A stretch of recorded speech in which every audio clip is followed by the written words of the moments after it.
What is your favorite day on the calendar? Christmas? New Year's? Your birthday? Anything but tax day, right?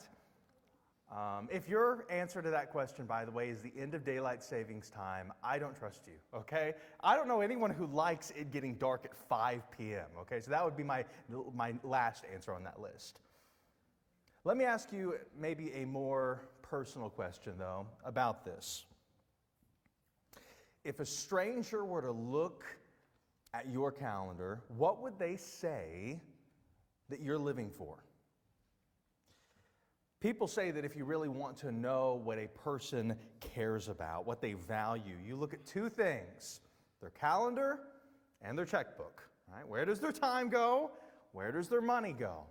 And interestingly, those two categories are very relevant as we read the book of Leviticus, because God addresses both of those things. In fact, just last week, whenever we were in Leviticus 21 and 22, we saw God demanding an unblemished sacrifice. That is a sacrifice that's a real sacrifice. I'm not giving God my leftovers. I'm giving God my best, my unblemished, something that actually costs us something. That is God demanding the best of our checkbook. And here in this section, which we're going to read, if you want to turn there, Leviticus chapters 23 through 25, we come to the calendar side of things. God is saying, I want the best of your time as well. And so what's on our calendars? In America, we celebrate 4th of July. We celebrate Thanksgiving, Memorial Day, Mother's Day coming up. We celebrate even such things as, Halloween and Pride Month. But whether good or bad, what we celebrate on our calendars says something very important about what we value as a culture. And here, what God is saying to Israel is, I am telling you what to celebrate because I am teaching you what you should value. You will orient yourselves and your time around me. This is God's message to his people. So he gives them a calendar. God gives them a calendar to follow that is meant to teach them about the God that they follow. Let me put our Leviticus chart back up on the screen for a moment. We see that Leviticus actually has a mirror-like shape to it. We're in the second half, and so what we're doing in Leviticus now is we're revisiting themes that we saw in the first half, but in a different light. We began our study in Leviticus looking at how God ordered Israel's worship in the ritual sacrifices they were called to offer. And here now at the end of Leviticus, we're seeing how God orders their worship through a ritual calendar. So their weeks, their holidays, their harvests, their work, their rest, their economy, their land, even their future, all of this was to revolve around God. Why? Well, because everything came from God. That's the point.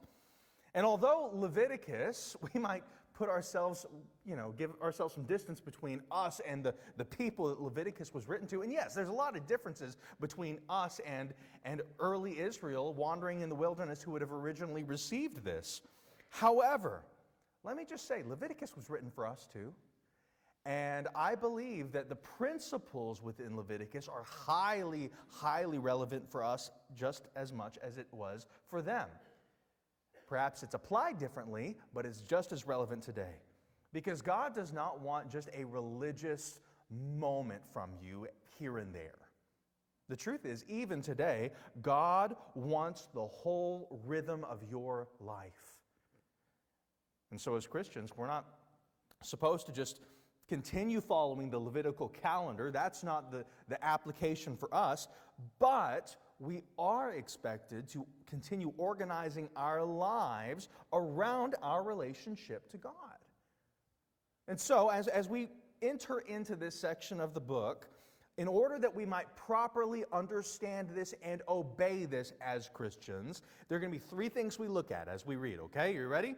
Number one, we're going to see, what did the law require? Okay? What were the specific commands here? What were the specific festivals and requirements of the law? Okay? Number two, we're going to see how did Jesus fulfill that law. All right? The law came, it was given to people, but Jesus came and he fulfilled it. So we're going to ask, how do we see Jesus in this passage? How did Jesus come and fulfill the law? And here's the third thing we're going to do. We're going to ask, now that we understand what the law required and how Jesus fulfilled it, how are we supposed to apply it today in its new fulfilled form? Right? We're not supposed to follow it by the letter anymore. That's very clear in the New Testament, okay? Read Galatians, read Romans, read Hebrews. All right? We're not supposed to follow it by the letter anymore, but we are called to follow it according to the Spirit. We're supposed to follow the spirit of the law as Jesus fulfills it. So how do we do that today? These are the three questions we're going to look at as we read this text together, and I think the questions we should be looking at as we read the entirety of Leviticus, but remember these as we go into this. Now this section of Leviticus, chapters 23 through 25, are incredibly important, all right? It is providing so much of the context by which we understand the entire rest of the Bible. And so I know Leviticus is tough, but part of the reason why we're studying Leviticus, let's remember, is this is really foundational for understanding the entire culture, the context in which all the rest of the Bible came up out of. You can't see how Jesus fulfilled the Scriptures until you actually learn the Scriptures. So that's why we're in the book. But let me just say, these three chapters we're looking at, they're important, but they're also really big chapters. I've grouped them together, which means I can't read every single verse and go into every single detail today. And so while we kind of, pick apart some verses and talk about maybe general ideas and themes, I may not satisfy every question you have about these three chapters. And so let me encourage you to read these three chapters in full on your own time. Study them yourself. It's worth studying these chapters. Okay, without any further ado, let's go ahead and enter into Leviticus chapter 23. With this first chapter, the general principle I'm wanting us to look at and see here is this call. Remember God's grace. Would you repeat that with me? Remember God's grace. I think this is what this chapter is about. It opens in verses 1 through 2. The Lord spoke to Moses, saying, "Speak to the people of Israel and say to them, these are the appointed feasts of the Lord that you shall proclaim as holy convocations. They are my appointed feasts." Notice the possessive there. My appointed feasts. So who do these feasts belong to? God. Okay? This whole calendar belongs to God. He's the one who's writing it. And he lays out 7 feasts that they're to observe, and together these form the entire yearly annual rhythm for life in Israel. The first thing we read about, verses 1 through 3, is the Sabbath. I'll read verse 3 here. 6 days shall work be done, but on the 7th day is a Sabbath of solemn rest, a holy convocation. You shall do no work. This is the one that we're probably most familiar with out of all of them. It's kind of the foundation for all of them in some sense. The idea is every 7 days, stop. Okay? Stop your work and rest. Why? I still got energy. I want to keep going. Well, one, maybe you don't have the energy. If you've been working hard, you need a day of rest. But here's also what rest communicates if you give this day back to the Lord. I am not the one holding the entire universe together. God is. Okay? The Sabbath is a time to recognize I and my work am not the one that keeps life going. I'm going to rely upon Him. That's the goal. And this Sabbath ritual that's to be done every single week, this was essentially, as I said, the rhythm all of everything else we're going to read on was based on. And so let's continue reading. I think you'll see that. The second one is Passover and the Feast of Unleavened Bread. Verses 4 through 8 talk about that. I'll read verses 5 and 6 here. In the first month of the 14th day of the month at twilight is the Lord's Passover. And on the 15th day of the same month is the Feast of Unleavened Bread to the Lord. For 7 days you shall eat unleavened bread. The idea is going back to Exodus, right? Every Passover, Israel is remembering that night in Egypt when God passed over their homes and a sacrifice was given so that a firstborn son didn't have to die. And so for 7 days, they're to eat unleavened bread as a sort of physical reenactment of the very hurried way they had to get out of Egypt for their salvation. That was the idea, is they're remembering, because you didn't have time to leaven the bread, they're remembering that they had to eat on the go. This is teaching. Don't forget where you came from, Israel. Don't forget that you were once slaves. Do not forget that there was blood that bought your freedom. Here's the third feast, the Feast of First Fruits. Verse 10, I'll read. When you come into the land that I give you and reap its harvest, you shall bring the sheaf of the first fruits of your harvest to the priest. So the idea here is that the very first portion of the harvest, before you eat any of it, is to be waved before God. This is the idea. It's saying, God, hey, I know this harvest came because of you. Therefore, I'm going to recognize you with this harvest before I enjoy any of your gifts in the first place. You're the gift giver. I'm going to recognize you before I actually partake in the gifts. You ever get a gift from someone, maybe on Christmas Day? It's proper manners to actually recognize the one who gave you the gift. You shouldn't just on a Christmas morning or maybe just casually you receive a gift and you go, oh great, and you walk away. A thank you is nice. That's kind of the idea of this. The next feast, the Feast of Weeks, or Pentecost, as it's sometimes called. We read about this in verses 15 through 22. 7 weeks after first fruits, which we just read about, Israel is going to gather again. At this point, the harvest has been completed, and verse 17 says, now 2 loaves of leavened bread, not unleavened, but leavened bread, are waved before God.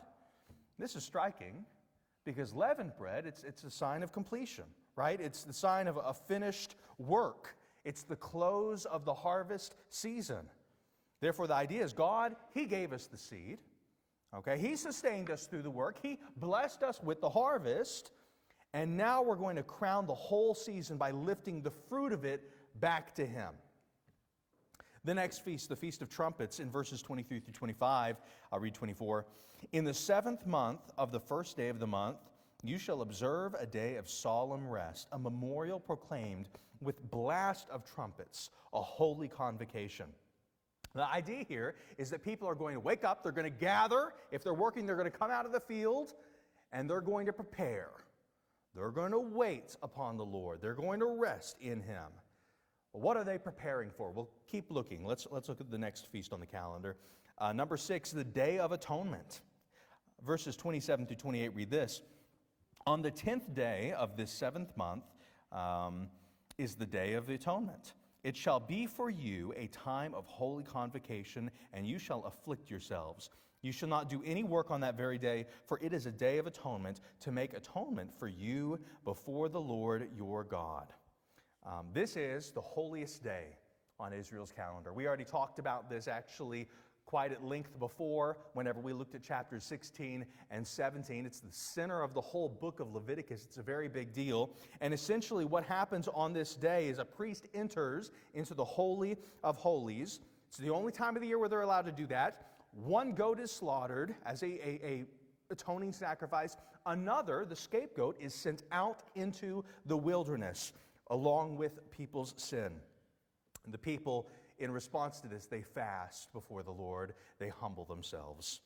The idea is that through this annual reckoning with sin, Israel is forced annually to confess, we are not perfect. We have a sin problem. We are not clean, and we need a cleansing from God. Most importantly, we need a substitute that can bear our sins.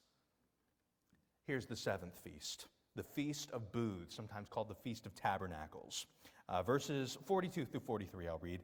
You shall dwell in booths for 7 days, so that your generations may know that I made the people of Israel dwell in booths when I brought them out of the land of Egypt. So, like the Passover, like the Feast of Unleavened Bread, this is looking backward as a reenactment of how God has delivered His people. For 7 days, they're moving out of their houses and they're living in temporary shelters. booths made of branches. The idea is that, hey, listen, in this land you're going into, I don't want you to forget when you're there that you were wanderers. Just as you are now in this present time, living in the wilderness, you are wanderers. You are dependent on God. And you need to remember that God sustained you through that, and He dwelt with you. A picture of God dwelling with you. That's the idea here. And so we looked at these 7 calendar feasts, and there's more you could dig into about each of these if you were really curious. But in all of these, there's one kind of message. Remember God's grace. Remember it. You see, this is important because we do not naturally remember grace. We remember stress. We remember troubles. We remember grievances. We remember whenever we don't get what we want. But grace is easily forgotten. There could be 100 good things that happen to you in a day, but if just one pretty bad thing happens to you, which one are you going to remember? See, this is the idea. Unless something regularly pulls our attention back to what God has done, we are going to drift to entitlement, to self-reliance, to spiritual amnesia. God didn't just tell Israel, try harder, try harder to remember. He said, I'm going to build remembrance into your yearly calendar. Okay, so we looked at these 7 things. We kind of see the rationale why. How do we see Jesus in this? Well, maybe in some of these feasts you can already picture this. What Israel could not yet see here, but we get the privilege of seeing now, is that these feasts not only pointed backwards to God's grace, but they pointed forwards to the ultimate fulfillment of God's grace that would come through the person of Christ Jesus. Number 1, Jesus is our Sabbath rest. Matthew 11, he says, come to me, all who are weary, and I will give you rest. Number 2, Jesus is our Passover lamb. 1 Corinthians 5:7 says, for Christ, our Passover lamb, has been sacrificed. Number 3, Jesus is the first fruits of resurrection. 1 Corinthians 15:20, Christ has been raised from the dead, the first fruits of those who have fallen asleep. Pentecost, that finds its obvious fulfillment in Acts chapter 2, when people receive the Holy Spirit. The Feast of Trumpets, it points to both coming judgment. This is a very common picture in the Old Testament prophets, by the way, but also coming restoration with the return of Jesus. I'll call your attention to Matthew 24 when Jesus says, He will send His angels with a great sound of a trumpet, and they will gather His elect. That's a very clear Feast of Trumpets language, the gathering of God's people. Number 6, the Day of Atonement, it points forward to Christ's once and for all sacrifice that would take place on the cross. And finally, the Feast of Booths, it points even further forward to our ultimate Christian hope and our promise that God will dwell perfectly with His people. Revelation 21:3 says, behold, the dwelling place of God is with man. And so what I'm wanting you to see is that these feasts were not just annual traditions. They all were a year-long sermon that both pointed backwards and pointed forwards, ultimately revealing Christ before they even knew that that's what they were doing. Okay. Here is my question to you, my challenge of how we might be able to apply this. Do the rhythms of your life help you remember God's grace, or do they train you to forget Him? Do you have rhythms in your life that deliberately pull you back, pull your mind to God? Or are you just hoping that somewhere between work, entertainment, errands, sports, whatever is going on in your life, distractions, exhaustion, you're going to remember God in the middle of that? Somehow it's going to happen and your heart's going to stay warm to Him. It does not usually work that way. God understood that whenever He gave Israel this law. We become what we repeatedly practice. And so if all your rhythms are worldly, do not be surprised when your heart starts to become worldly. If nothing in your life is regularly directing your attention back to God, do not be surprised whenever you drift or when you struggle with feeling like God is very far off. In our next chapter, I think we see another important lesson for us. Revere God's presence and name. Would you repeat that with me? Revere God's presence and name. So in between two chapters about calendar, we have this interesting little break, chapter 24.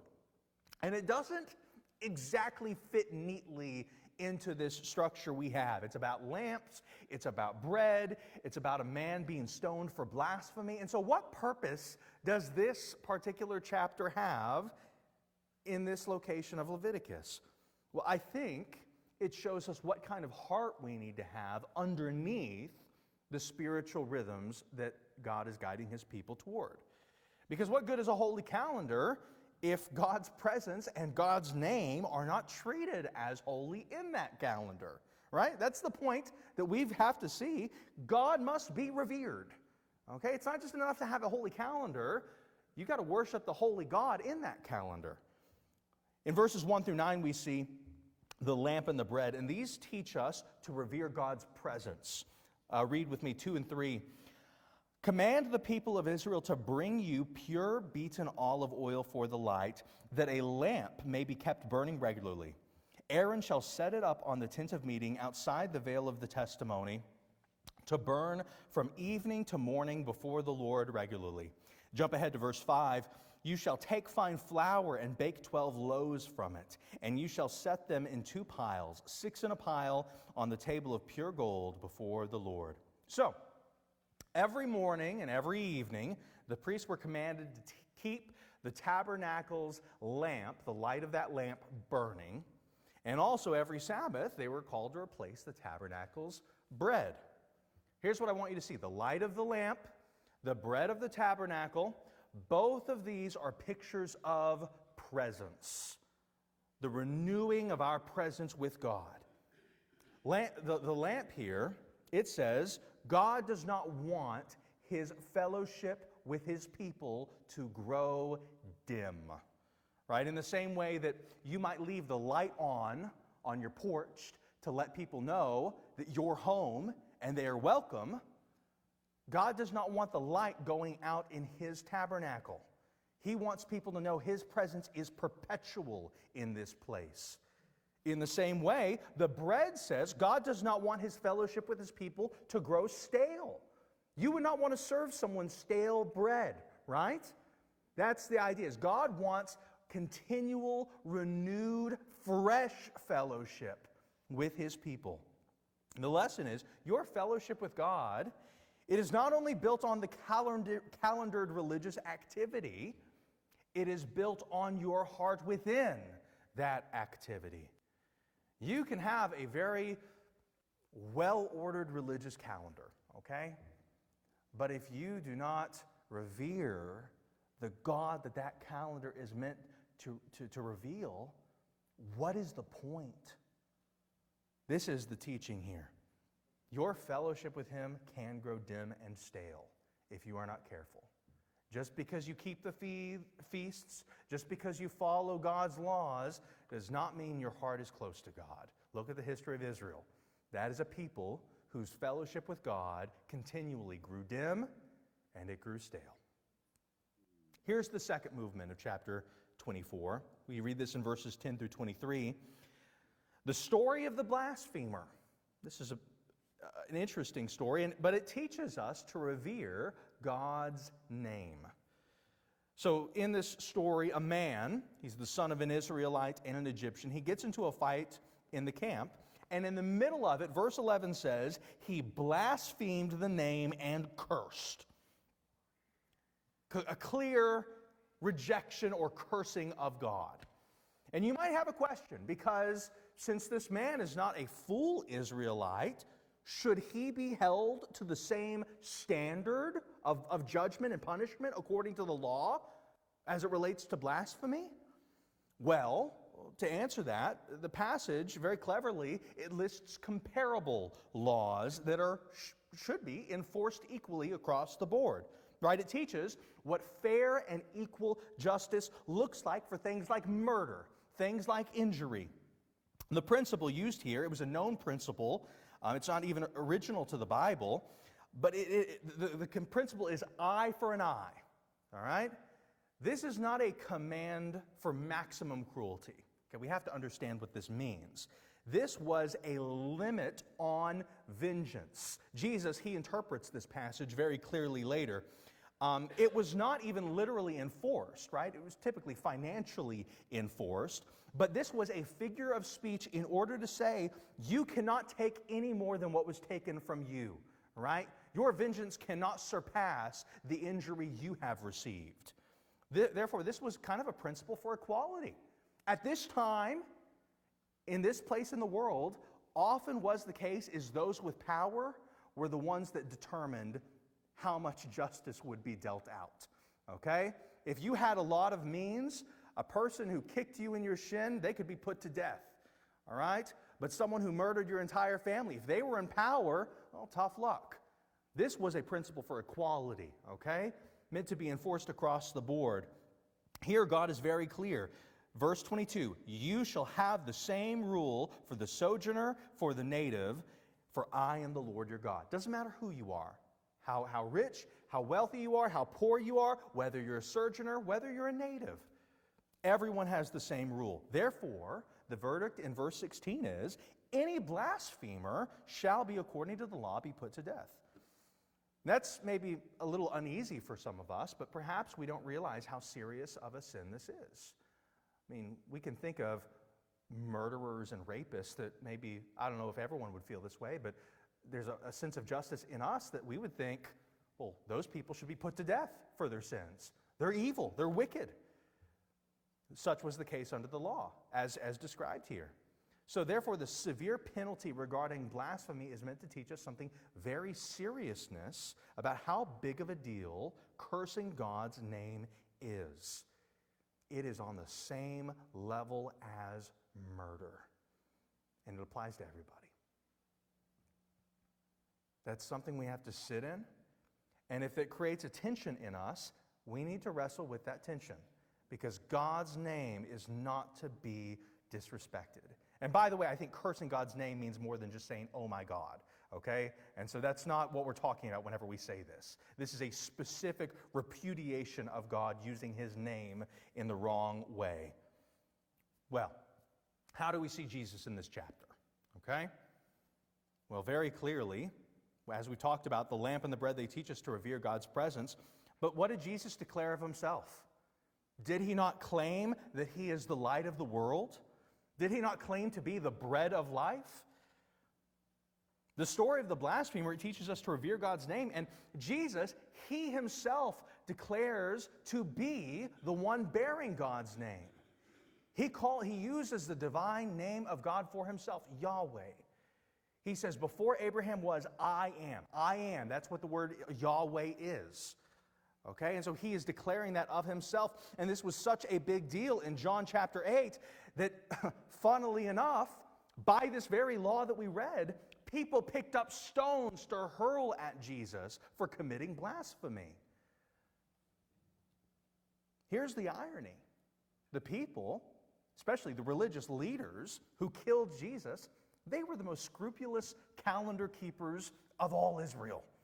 In the first century, these scribes, these Pharisees, these Sadducees, they were so into following the very letter of the law, yet they cursed and rejected the very God that law, that calendar was meant to reveal. See, just because they kept the right practices didn't guarantee they had the right hearts towards God. And that's a caution for us. Here's my second question for you today. Do you merely keep Christian habits, or do you actually revere the God those habits are about? See, chapter 24, it warns us not to confuse religious structure with reverence. Okay, it is possible to attend church without ever actually communing with God or with people. It is possible to sing without worshiping, to speak God's words without being moved, to go through these spiritual moments without caring, to interact with God's things without revering the God those things are about. Just as a man here in this story could be in the camp of Israel, be a part of the activities of Israel, and yet still curse God, it is possible to be near holy things while still having a heart that does not fear the Lord. A God-shaped calendar is nothing if God himself is not treasured at the center of it. Here is our final lesson. We see in chapter 25. Return God's possessions. Would you repeat that with me? Return God's possessions. In chapter 25, God takes this Sabbath principle we've read about and he stretches it across years and generations. We read about the Sabbath year, verses 3 through 5 we'll read. For 6 years you shall sow your field, and for 6 years you shall prune your vineyard and gather its fruits. But in the 7th year there shall be a Sabbath of solemn rest for the land, a Sabbath to the Lord. You shall not sow your field or prune your vineyard. So every 7th year, just like every 7th day, the land was to rest. What grew naturally, it could be reaped, it could be eaten by anyone. But the land itself was to lie fallow. Now, this was not only wise agriculture, and it was, right? It's good to allow the land to restore its nutrients, but primarily this was a statement from God saying, you do not own this land, okay? I own this land. This is mine. I have stewarded it to you, but it is my land. And so every 7 years, you're going to return it to me. And just in case you think you can get away with it, Israel, look at what we read later in 2 Chronicles 36. We're told that the 70 years that Israel spent in exile corresponded exactly to the number of Sabbath years they had neglected to observe. So that land of God, he's going to make sure it gets its rest one way or another. God is very patient, but he's not mocked. The next thing we read about in this chapter is the year of Jubilee. After 7 cycles of these 7 Sabbath years comes the 50th year, a double Sabbath year called the year of Jubilee. Verses 9 through 10. Then you shall sound the loud trumpet on the 10th day of the 7th month. On the day of atonement you shall sound the trumpet throughout all your land. And you shall consecrate the 50th year and proclaim liberty throughout the land to all its inhabitants. And so at the sound of that trumpet was an announcement. All debts have been canceled. Done. And at that announcement came several very extraordinary things. Number one, slaves were set free. Why? Well, verse 42, for they are my servants, whom I brought out of the land of Egypt. They shall not be sold as slaves. Secondly, every piece of land reverts to the original family God intended it for. Why? Well, because the land belongs to God, and he gave it to these families to be kept across generations. Verse 23, the land shall not be sold in perpetuity, for the land is mine, for you are strangers and foreigners with me. So the year of Jubilee, this was a radical practice. There was nothing like this around. It was so radical that it was on the mind of America's founding fathers whenever they were determining what kind of country they wanted to build. If you go to Philadelphia and you visit the Liberty Bell, you will see etched on it a quote from this verse. Leviticus 25:10 is on that Liberty Bell. It says, proclaim liberty throughout all the land to its inhabitants.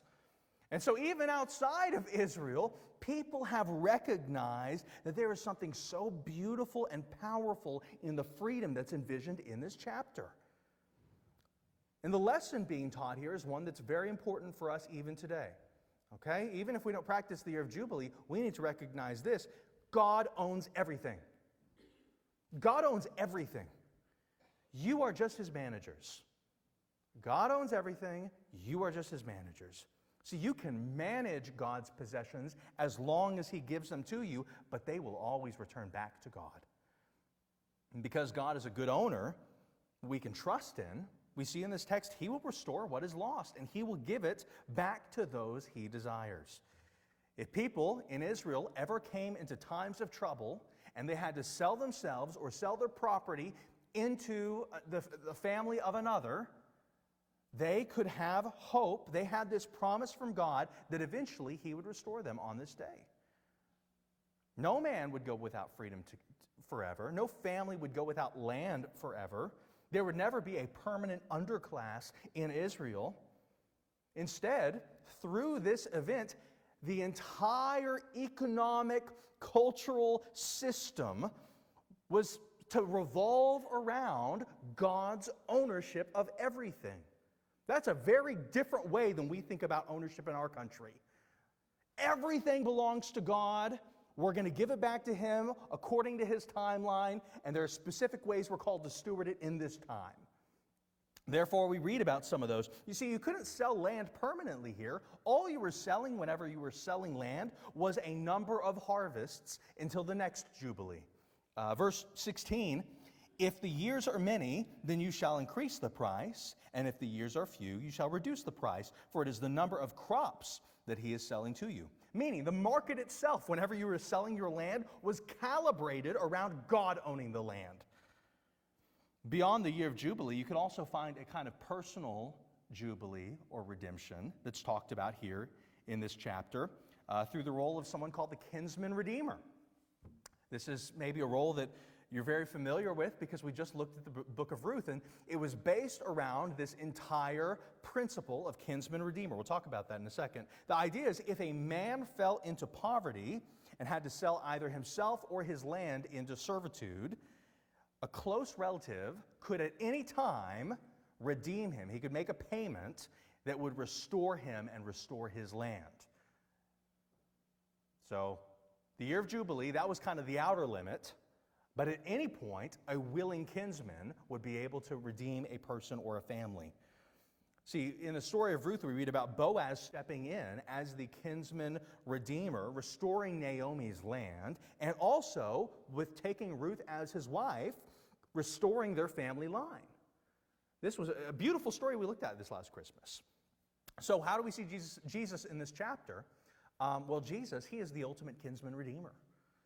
Jesus, he comes in the incarnation. He comes into the flesh. He becomes genuinely one of us. He becomes our brother, totally human. Why? In reference to this institution, in order that he might be able to buy back what we have lost through sin. Jesus, as our kinsman redeemer, he buys back our freedom, our inheritance, our standing before God. He redeems us in the same way a kinsman redeemer would have redeemed his family in the book of Leviticus. Secondly, in Luke chapter 4, Jesus, he deliberately quotes Jubilee language. He says, the Spirit of the Lord is upon me because he has anointed me to proclaim good news to the poor, liberty to the captives, the year of the Lord's favor. See, Jesus, he is, in his ministry, announcing Jubilee. Not just every 50 years, though, an eternal Jubilee. A Jubilee once and for all through what he is coming to accomplish. He is our Jubilee. He is our kinsman redeemer. And so as we seek to live according to him today, how do we live out this principle? Let me question you with this. Do you treat all you have like it belongs to God or like it belongs to you? See, chapter 25, it teaches us that whatever you've got, whatever you're thinking of, it's not yours. Your money is not yours. Your property is not yours. Your house, is not yours. Your schedule is not yours. Your children is not yours. Your job is not yours. Your ministry is not yours. Your life is not yours. Because in the end, finally, you are not the owner. You are a manager. You are a manager. And recognizing, hey, I am not the owner, I am only a manager, doesn't that change how you live? I think what it does is it should make us live more open-handedly before God. Where whenever God calls us to return back to Him what He has stewarded to us for a time, we will actually listen and obey. God, you gave it to me, I give it back to you. I return it back to you according to how you call me. Here's a scary question. Are we so sometimes possessive of our stuff that we are deaf to even hear when God calls us to devote what He's given us to Him?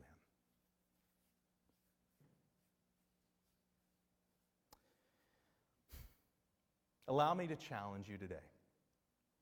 Now that we come to the end of this chapter, the end of this reading for today, I think all three of our chapters point towards this idea. Mark your calendar for God and let God mark you. See, today we've read about a lot of rituals that were required under the law to be followed. But under the gospel, we might ask, do we have to follow these today? I've kind of already answered that. But the answer is kind of a yes and no. Because no, you don't have to follow these rituals, these particular calendar feasts or anything by the letter. It was simply only for Israel at this time, at this place, in this context, okay? So no, you don't have to follow these today. You're not sinning by not, observing, for instance, the Feast of Booths, okay? However, yes, you're called to follow them in the sense that you are supposed to follow their spiritual fulfillment, Jesus. That is freedom. He's proclaimed Jubilee. And we've received freedom even from having to practice a literal Jubilee because we have a greater Jubilee. However, okay, this is my caution. Let us not abuse that freedom because we still have to do that second part. We still have to do the following Jesus part. And this is where we often get it wrong. We say, Jesus came and I'm not under the old covenant anymore. Okay, yeah, that's true. You're not under the old calendar. You don't have to find that. But then we build our lives around worldly pressures, personal ambitions, entertainment, and all kinds of distractions instead of on the foundation of Jesus.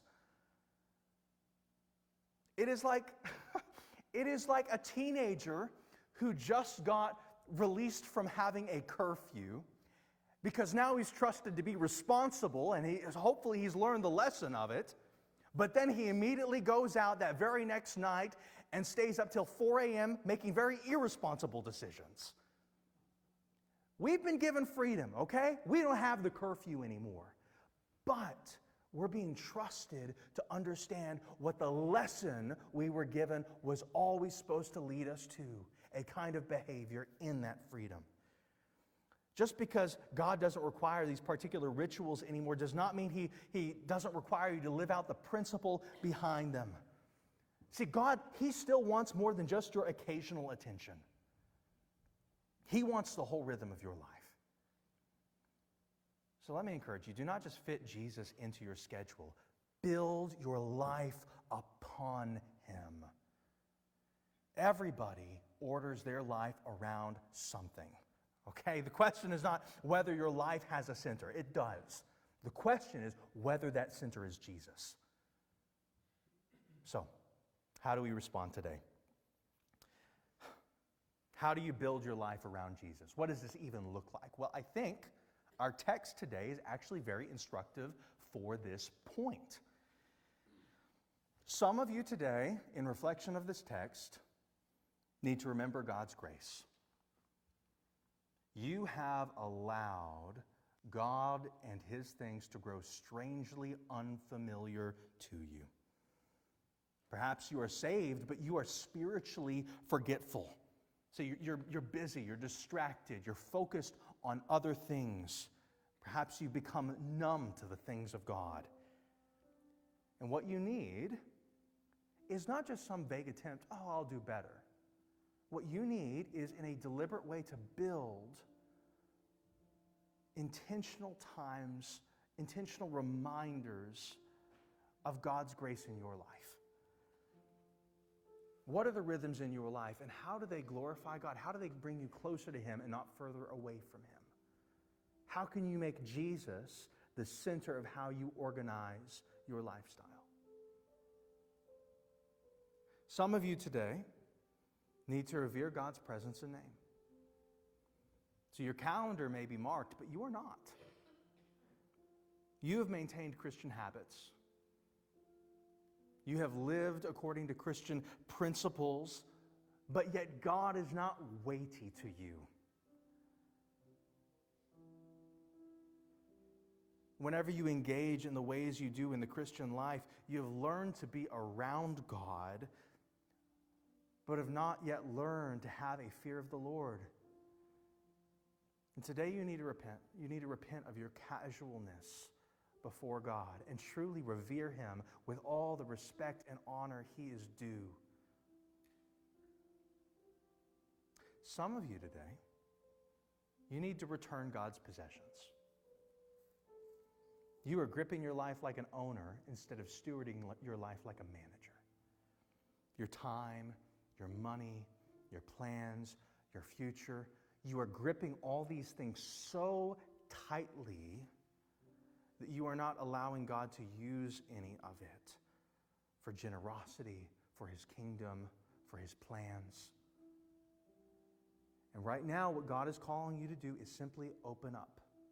Let go and listen to how he wants to use those things he has placed in your life, that you might be a good manager of God's possessions.